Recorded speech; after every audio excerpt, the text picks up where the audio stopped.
बहू कहाँ मर गई? अंदर से आवाज आई। जिंदा हूं माँ जी। तो फिर मेरी चाय क्यों अभी तक नहीं आई? कब से पूजा करके बैठी हूं। ला रही हूं माँ जी। बहू चाय के साथ भजिया भी ले आई। सास ने कहा, तेल का खिलाकर मारोगी क्या? बहू ने कहा, ठीक है माँ जी, ले जाती हूं। सास ने कहा, रहने दे, अब बना दिया है तो खा लेती हूं।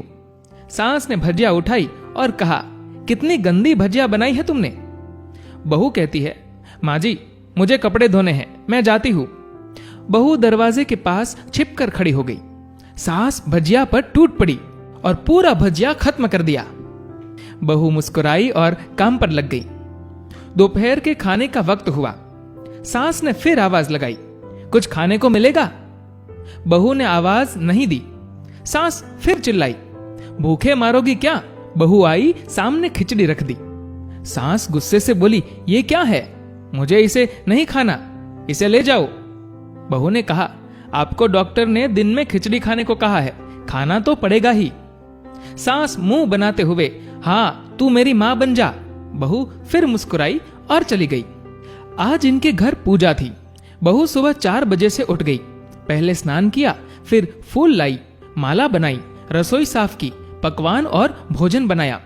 सुबह के 10 बज गए थे। अब सास भी उठ चुकी थी। बहू अब पंडित जी के साथ भगवान के वस्त्र तैयार कर रही थी। आज ऑफिस की छुट्टी भी थी। उसका पति भी घर पर था। पूजा शुरू हुई।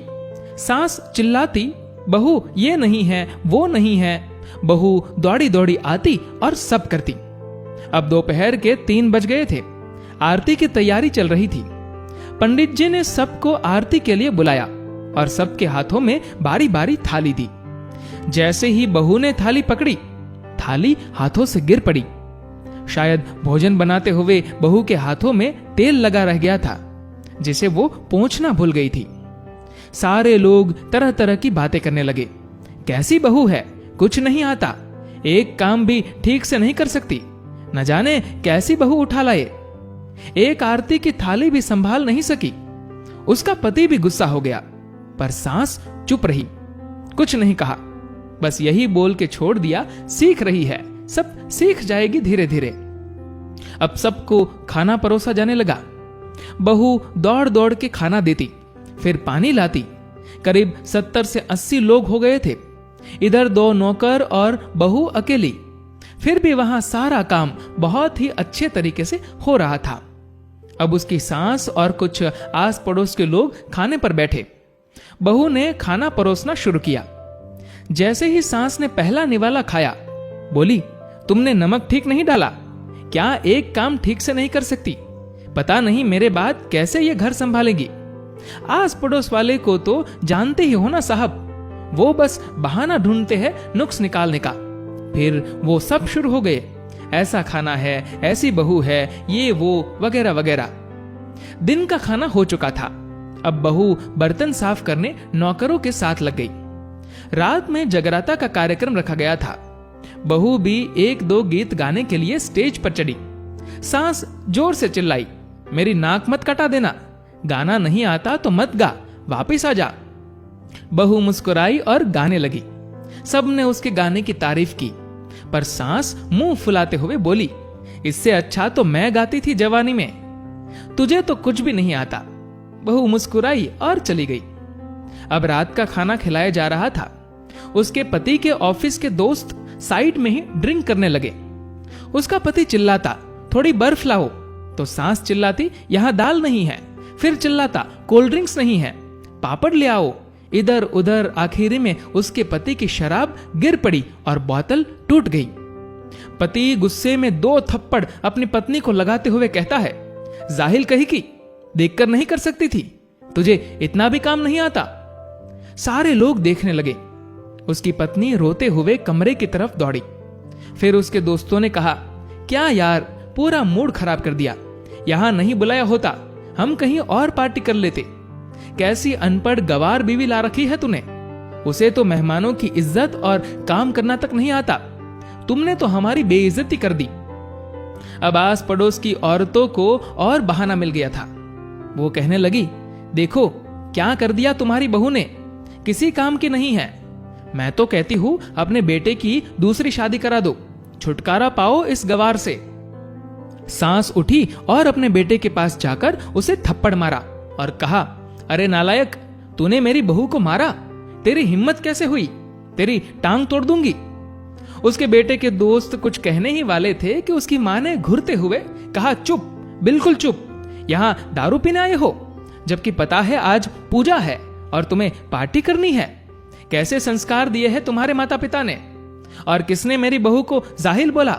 जरा इधर आओ, चप्पल से मारूंगी अगर मेरी बहू को किसी ने एक शब्द भी कहा तो। अरे पापी, तूने उस लड़की को बस इसलिए मारा कि उससे तेरी शराब की बोतल गिर गई। पापी, वो बच्ची सुबह 4 बजे से उठी है, घर का सारा काम कर रही है, ना सुबह से नाश्ता किया ना दिन का खाना खाया, फिर भी हंसते हुए, सबकी बातें सुनते हुए, ताने सुनते हुए घर के काम में लगी रही। तेरे यार दोस्तों को वो अच्छी नहीं लगी, जूते से मारूंगी तेरे दोस्तों को जो कभी उन्होंने ऐसा दोहराया। उसके यार दोस्त चुपके से खिसक लिए। अब सास बहू के कमरे में गई और बहू का हाथ पकड़कर बाहर लाई। सबके सामने कहने लगी, किसने कहा था अपनी बहू को घर से निकाल के दूसरी बहू ले आना? जरा सामने आओ।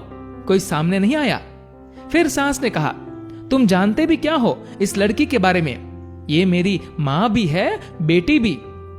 मां इसलिए कि ये मुझे गलत काम करने पर डांटती है, और बेटी इसलिए कि ये हमेशा मेरे दिल की भावनाएं समझ जाती है, मेरी दिन रात सेवा करती है, मेरे 1000 ताने सुनती है, पर एक शब्द भी गलत नहीं कहती, ना सामने ना पीठ पीछे। और तुम कहते हो दूसरी बहू ले आऊं? याद है ना छुटकी की दादी, अपनी बहू की करतूत? सास ने गुस्से से पड़ोस की महिला को कहा, अभी पिछले हफ्ते ही तुम्हारे बच्चे, तुम दोनों मियां बीवी को भूखे छोड़ घूमने चले गए थे। मेरी इसी बहू ने 7 दिनों तक तुम्हारे घर पर खाना पीना बनाया, यहां तक कि तुम्हारे पैर भी दबाती थी, और तुम इसे जाहिल बोलते हो। जाहिल तो तुम सब हो जो कोयले और हीरे में फर्क नहीं जानते। अगर आइंदा मेरी बहू के बारे में किसी ने एक लफ्ज भी बोला तो मुझसे बुरा कोई नहीं होगा, क्योंकि ये मेरी बहू नहीं है, मेरी बेटी है। बहू सिसकियां भरते हुए फिर कमरे में चली गई। सास ने एक प्लेट उठाई और भोजन परोसा और बहू के कमरे में खुद ले गई। सास को भोजन लाते देखा तो बहू ने कहा, अरे माँ जी, आप क्या कर रही हो, मैं खुद ले लेती। सास ने प्यार से ताना मारते हुए कहा, डर मत, इसमें जहर नहीं है, मार नहीं डालूंगी तुझे। तुझे नई सास चाहिए होगी, पर मुझे अभी भी तू ही मेरे घर की बहू चाहिए। बहू ने अपनी सास को रोते हुए गले से लगा लिया। सास भी रो दी पहली बार और कहा, चल खाना खा ले। फिर उसके आंसू पोंछते हुए बोली, अरे तू मेरी बहू नहीं, मेरी बेटी है। कुछ रिश्ते बहुत मीठे होते हैं, बस बातें कड़वी होती हैं। बहू को प्यार देकर देखो, वो तुम्हारे परिवार के लिए अपने घर का आंगन छोड़कर आती है। दोस्तों, इस कहानी को लेकर आपकी क्या राय है, नीचे कमेंट करके जरूर बताएगा। और अगर आपको ये वीडियो अच्छा लगा हो तो इस वीडियो को लाइक करेगा और शेयर करेगा। और ऐसे ही और भी इंस्पिरेशनल स्टोरीज के लिए हमारे फेसबुक पेज को फॉलो करें और हमारे यूट्यूब चैनल को सब्सक्राइब करना मत भूलिएगा। धन्यवाद।